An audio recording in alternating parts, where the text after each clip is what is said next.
Discuss the factors with example which guide the prioritization of human decisions on whether they should be taken in self-interest or public interest.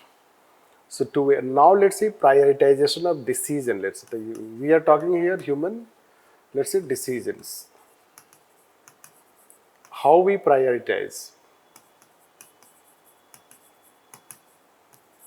and whether we prioritize on the basis of self-interest or public interest. This is what we have to say. Self-interest or public interest. Now what we have to do, so in one question we have already told, so you can know there can be a bit of similarity, let's say, so we can start that. Human decisions are guided by several factors. There are determinants of ethics and including normative philosophies which influence human.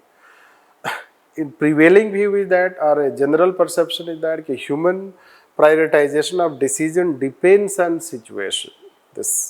That way we can start. Then we can go that philosophy. There are philosophies. We find that philosophy you can see teleology. The teleology can talk about acting in self-interest, and deontology it can talk acting in public interest, or it is selfless. Now, how we prioritize, we don't have to depict negative thing. This is the first part. This is the introductory part we have written. Now, second part is how we prioritize. How? This is the time of example. Now, here you have to be clearly linked. The philosophy we have linked with philosophy. Now we have to give examples. In examples, when we are writing here, so we can tell that different types of, let's say, it depends what we have to do. Let's say a civil servant. This, let's say, cricketer. Right. This you can say. Let's say judge. How we prioritize, let's say that. So, different people, let's say manager or judge, let's write manager, a different category. So, we'll find that a civil servant, he has to prioritize the public interest is given preference over self-interest. Cricketer, he has to give public interest, act, but at the same time he can also take self-interest, balance act. We have given example. Suppose a civil cricketer is just near to 100. So what he does, he wants to now achieve fulfill his self-interest of completing that 100. At the same time, it also helps in propagation of public interest. Now, a manager in private sector, corporate. Here, self-interest dominates over public interest. So, that way prioritization, we prioritize because of first situation, which situation we are in, then which type of task we are doing, what is our goal and objective. It can be, let's say that a situation, task, goal, this.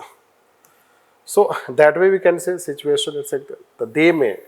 Therefore, there is a quite possibility that we can prioritize our decisions on the basis of situations and factors, the job that we do, the aim of life that we do, the level of knowledge that we have, the wisdom that we have. It is our knowledge that is wisdom, right? Knowledge about human action, right and wrong human action. What are the goals in life that you can say? What is the task that we are doing? And the situation. These factors basically help.